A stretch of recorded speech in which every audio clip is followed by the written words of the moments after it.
Hello, it's me again. Today, I thought I'd do a get ready with me, my go-to basic glam routine, while I chat about some of my all-time favorite makeup products ever.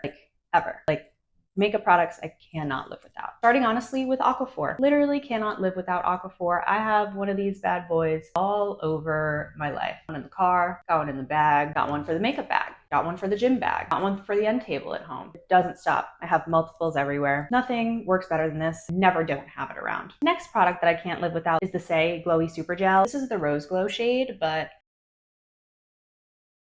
I love the bronzy one as an acne safe alternative to the Drunk Elephant drops. I really love Star Glow, I think, shade, which is a nice neutral like champagne. Lately, since the Rose Glow launch, I've been reaching for this one. It feels so nice on the skin, and I've also started using it as like an all over glow body highlight. I really feel like it's a highlighter combined with skincare. There are some really incredibly hydrating, wonderful ingredients in here. I don't remember the last time I did my makeup and didn't use this stuff. Up next is Corrector. I love so many different Corrector formulas. Right now I've been using the e.l.f. one because it's the perfect shade for me for the summer, and it's also acne safe. Every single time I try to conceal under my eyes without using Corrector underneath, I'm always blown away by how incredibly shitty and dark it looks. Just off, like it just has a weird cast. My discoloration under my eyes just peeks through. Next product I can't live without is definitively L'Oreal Infallible Pro Matte Foundation. I have two shades in here, like my winter shade and my summer shade. I'm gonna mix them today. There is no beating the longevity of this product. I use it in the center of my face, in my T-zone area, and around here where I get really oily, and it keeps everything on for so long. The coverage is sheer to medium, but also kind of buildable, which is nice. I do a really thin layer of this in all of the areas that I really want my makeup to last, and it's chef's kiss every time. I know I'm gonna have to mix more of this light wintertime shade in than I want to. I'm already losing my tan, girl. It is on its way out. I almost use this step as sort of a primer. Like instead of using an oil controlling primer, I go in with this instead because it will prime my makeup. It will make sure it lasts, but it's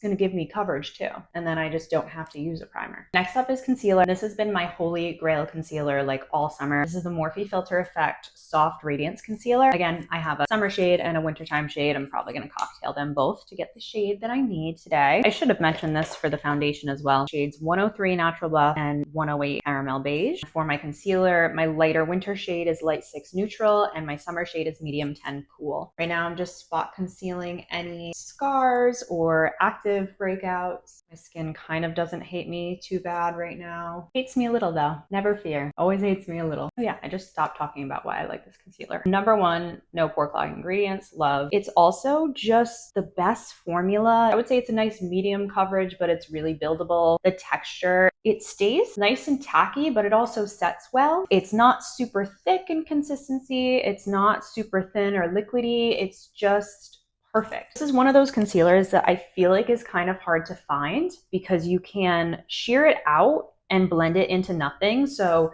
it's kind of perfect for a light to no makeup kind of day where you just want to do a little bit of concealer, but it also holds in like a full face, like glam makeup application as well. It's also rare that I find a concealer that works well for covering blemishes and also works well for under the eyes. I am 32, I'm only getting older, and it is hard to find a formula that fits well, forgiving enough texture-wise for under my eyes these days. I just love it. Next favorite product of all time, and I do mean of all time, the Glossier Cloud Paints. I'm going to use the bronzing shade Dune right now. I'll use this blush one later. Listen, I don't know what it is about the texture of this product. It is so beautiful. It just looks like juicy, gorgeous, hydrated skin. It's just the prettiest texture. I'm obsessed with it. You could probably apply this flawlessly with just your fingers. The blendability of this product is literally unmatched. It's crazy. This is the only shade of bronzer I've tried, but I own pretty much every single shade of the blushes. See how it's just the prettiest texture, but it's not like an obvious glow. It's just like a dewy textured glow versus something having like a shimmer in it. I do always need more of this than I think I'm going to when I'm using the bronzer. The blush though, a little bit goes a long way. They're very pigmented, but they also sheer out and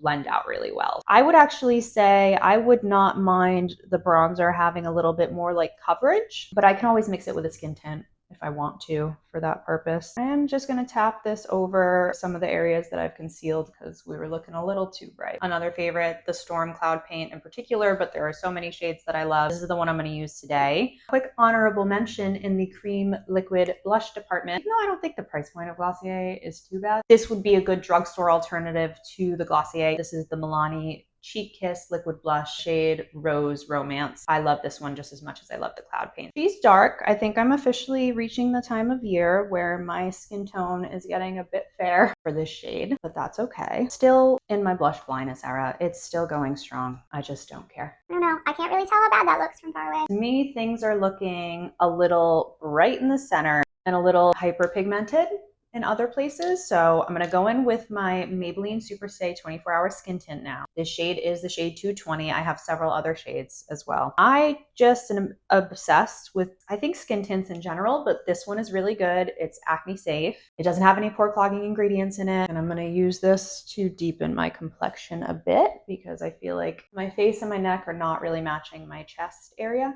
And this area of my skin is not my best moment, so I find that the skin tint is really forgiving. I do love going in with this skin tint step after my bronzer and my blush because I can use it to kind of edit those lines and soften them if needed. We were a little extra blush blind today. Pressing this over that is perfect. It just blends everything together so well. The texture of this is so beautiful. It wears for a really long time for a skin tint. I'm just a big, huge fan of this guy. Big.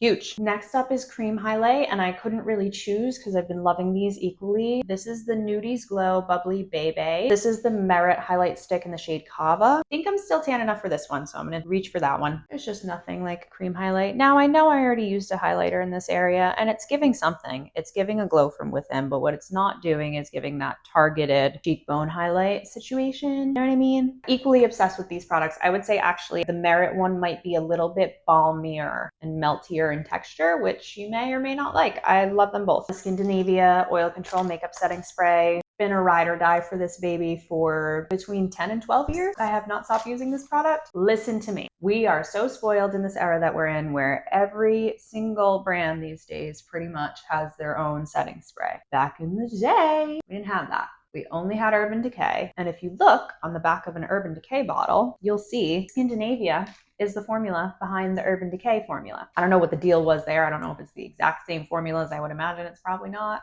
Ever since I started doing bridal makeup, I fell in love with this product. I have not stopped using it since. I love using it after I finish all of my cream and liquids. I also love using it at the end. The way you can press it into the skin and how it really sets the makeup on a really oily skin type like me without needing to rely on a ton of powder is huge. It's everything. And I've tried to switch a couple times. It's never gone well for me. So she stays in the collection. Powder. I am also very loyal to this powder. This is the Charlotte Tilbury Airbrush Flawless Finish Complexion Perfecting Micro Powder. Wow. It's a translucent setting powder. This is my favorite powder. It has a little bit of a sheen to it. There's pretty much no matter what you do, you can never over apply it. Really beautiful. It's perfect for touching up with throughout the day.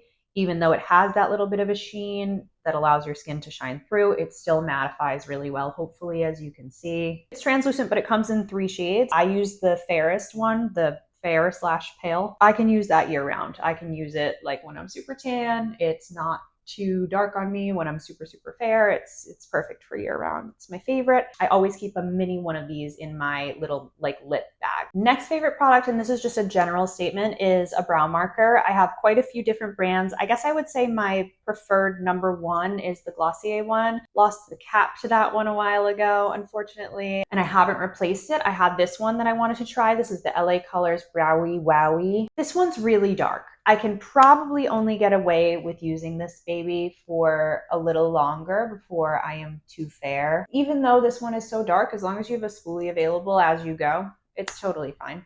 I like the Glossier one because it has a warmth to the shade a little bit, and I much prefer that because that's really kind of the thing for me. When I finish a makeup application, that's sort of what looks off about my brows to me, is that they just look a little bit cool tone and a little bit too ashy. So something about the Glossier shade and the kind of warmth that's in it really like normalizes them well and brings them back down to base shade. Then we're gonna set with brow gel. This is the Anastasia Clear Stronghold Brow Gel in the pink tube. I really love how shiny this formula leaves the brow hairs looking. I feel like there's a lot of like brow lammy type brow gels on the market right now, and a lot of them I feel like leave your brows with that gross like crusty white film on them, and it looks really matte, and I'm not into that. A mascara favorite of mine, Benefit, their Real Magnet Mascara. This is the one I've been using lately. I've always really loved the Benefit mascaras. My eyes seem to be getting more sensitive as I get older for some reason. A lot of the formulas that used to be my go-tos back in the day, I tried again, and I had a lot of like irritation. Like, one to note is the Tarte Lights Camera Lashes. That was my all-time favorite mascara. I recommended it when I worked at Ulta. I sold so much of that formula. It's beautiful on almost all lash types. Tarte's a vegan brand, so I think they're still a vegan brand. I could be wrong about that. They used to be a vegan brand. The ingredients were really natural. That would kind of be a selling point for me. And anytime I had somebody coming in looking for a good mascara and they had sensitive eyes, that's where I directed them. And I used to use it no problem too. Can't use it anymore. There's another one from Clinique that I used to really love. It comes in a dark green tube. I can't remember what it was called, maybe High Impact. It was a volumizing mascara. Used to absolutely love that one. Can't use that one anymore. My eyes are really susceptible to getting super itchy and irritated. Sometimes even if a formula isn't making my eyes feel that way while I'm wearing it or while I'm applying it, something happens in the process of removing that product later on. Like when it comes time to take it off, I'll be itchy for like an hour after I get it off my eyes. It's like a very strange, bizarre thing. I don't know what's going on. So return to Benefit, and so far all of their mascaras have been great. And for the lower lash line, it's MAC Extended Play Giga Black Lash. Always. Everything else kind of melts on my lower lash line or it flakes off throughout the day. I don't know why I struggle with certain formulas on my lower lash line, but I totally do. And this one, she has never, ever, ever, ever, ever steered me wrong. Okay, and then it's time for a lip. Did I not? Did I not bring anything for lips? Wait. No, there's no way I did that. There's no way I did that. There's no way I did that. Did I do that? Oh my God. That's pretty insane of me. Okay, please hold. Stealing a lip liner from my kit because I managed to bring no lip liners with me. This is MAC Plum Liner, and I've actually been wanting to try this on myself. Wow, what a beautiful shade. The way I have become obsessed with lip liner in the last couple years, I think that we all have rediscovered our love for lip liner. Blend with my finger. This shade is so pretty. Big fan of the MAC lip liners, by the way. There are so many other brands that I love, so many more brands that I want to try that I haven't tried yet, but I really do love coming back to my OG MAC pencils. The formula is unbeatable, and MAC with the shades. I feel like they were a bit ahead of the times with the incredible shades, and they still are some of the best. And last step is lip balm. These are the Rhode Peptide Lip Treatments. This is the Strawberry Glaze one. I was and still am very sad and disappointed at the fact that the tinted ones are not scented and they're not flavored. This tastes like strawberries. What a dream. I feel like anything that's going on my lips, especially if it smells good, it should also taste good. Petition for all lip balms, lip glosses, and lip oils and similar products to be flavored. That's all I want. That's all I want in life. I want everything to taste good in addition to smelling good. That's how I feel. There are some lip products that like smell bad. Do you know how quickly I will abandon a product like that? I don't care if it's good. I don't care if it's pretty. If it smells bad, no. That's sitting right under my nose all day. You know what I'm saying? So yeah, love these. Wish they were all flavored. Will that stop me from buying more though? Probably not. Okay, that's everything. That's all the products I'm currently loving. Absolutely obsessed with all of them. I'll list everything below for you guys. Huge thank you to those of you who have been tuning in, rejoining me on my channel. The outreach I've had from a few of you that have been following me for such a long time has been like the coolest thing ever. It's very humbling to me. I'm so incredibly grateful for all of you that are hanging out and watching my videos again, especially my OGs from back in the day. That is so special and incredible to me. Just incredibly grateful. So thanks for hanging out with me. I'll see you in my next one.